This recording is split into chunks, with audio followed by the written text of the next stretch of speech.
राज्यात ऊन पावसाचा खेळ सुरू झाला आहे. राज्यात काही ठिकाणी हलक्या ते मुसळधार पावसाच्या सरी कोसळत आहे. कोकण, घाटमाता, विदर्भात मध्यम व जोरदार सरींची शक्यता आहे. उर्वरित विदर्भ आणि मराठवाड्यात वादळी पावसाची शक्यता असल्याने येलो अलर्ट देण्यात आला आहे. हवामान खात्याकडून 22 जिल्ह्यांना पावसाचा अलर्ट देण्यात आला आहे. यामध्ये मुंबईला येलो अलर्ट देण्यात आला आहे. उत्तर पश्चिम बंगालच्या खाडीत आणि पश्चिम बंगालच्या किनारपट्टी भागात कमी दाबाचे क्षेत्र निर्माण झाले असून जोरदार पाऊस बरसणार असल्याची शक्यता हवामान खात्याने वर्तवली आहे. मुंबईसह कोकण विभागात पालघर, ठाणे, रायगड, रत्नागिरी आणि सिंधुदुर्ग या जिल्ह्यांसाठी येलो अलर्ट देण्यात आला आहे.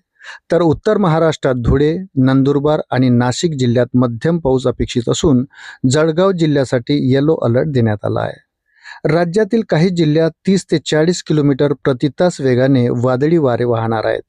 पश्चिम महाराष्ट्रातील पुणे, सांगली, सातारा, सोलापूर आणि कोल्हापूर जिल्ह्यात हलका ते मध्यम पाऊस होण्याचा अंदाज आहे. तर पुणे, सातारा, घाटमाता परिसरासाठी ऑरेंज अलर्ट दिला आहे.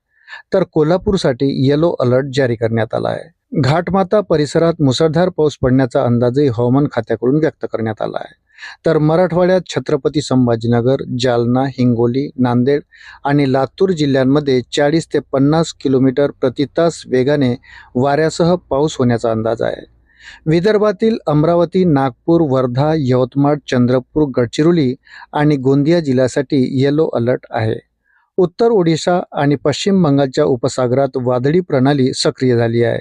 ही प्रणाली पश्चिम बंगालच्या सागर बेटापासून 30 किलोमीटर दक्षिणेकडे, दिघापासून 70 किलोमीटर आग्नेयेकडे, ओडिशाच्या बालासोरपासून 120 किलोमीटर आग्नेयेकडे होती. ही प्रणाली सोमवारी दुपारी ओडिशाच्या बालासोर आणि पश्चिम बंगालच्या कॅनिंग दरम्यान जमिनीवर आली. या प्रणालीची तीव्रता कमी होणार आहे.